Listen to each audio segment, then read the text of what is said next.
Hi friends, welcome to JPH School Rampivalsa. Today's topic is interrogative sentence.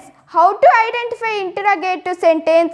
ఏ వాక్యంలో అయితే helping verbs తో గాని WH words తో గాని బిగిన్ అయ్యి క్వశ్చన్ మార్క్ తో ఎండ్ అయితే ఆ సెంటెన్స్ ని మనం ఇంటరోగేటివ్ సెంటెన్స్ గా గుర్తిస్తాం. Let us see some examples. First one, do you go to school every day?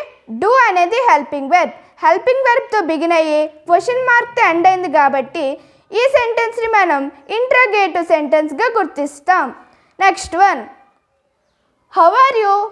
How అనేది WH వర్డ్. WH వర్డ్స్తో బిగిన్ అయ్యి క్వశ్చన్ మార్క్తో ఎండ్ అయింది కాబట్టి ఈ సెంటెన్స్ని మనం ఇంటరోగేటివ్ సెంటెన్స్గా గుర్తిస్తాం. Next one, when will you visit Puri? When అనేది WH వర్డ్. WH వర్డ్స్తో బిగిన్ అయ్యి క్వశ్చన్ మార్క్తో ఎండ్ అయింది కాబట్టి ఈ సెంటెన్స్ని మనం ఇంటరోగేటివ్ సెంటెన్స్గా గుర్తిస్తాం. Next one, should I complete the work now?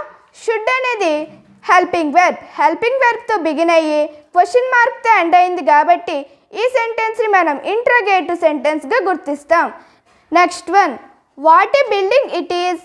What అనేది WH వర్డ్ కానీ సడన్ ఫీలింగ్ వర్డ్ ఎక్స్ప్రెస్ చేసి క్వశ్చన్ మార్క్తో ఎండ్ అవ్వకుండా ఎక్స్క్లమేటరీ మార్క్తో ఎండ్ అయింది కాబట్టి ఈ సెంటెన్స్ని మనం ఇంటరోగేటివ్ సెంటెన్స్గా గుర్తించాం. Thank you.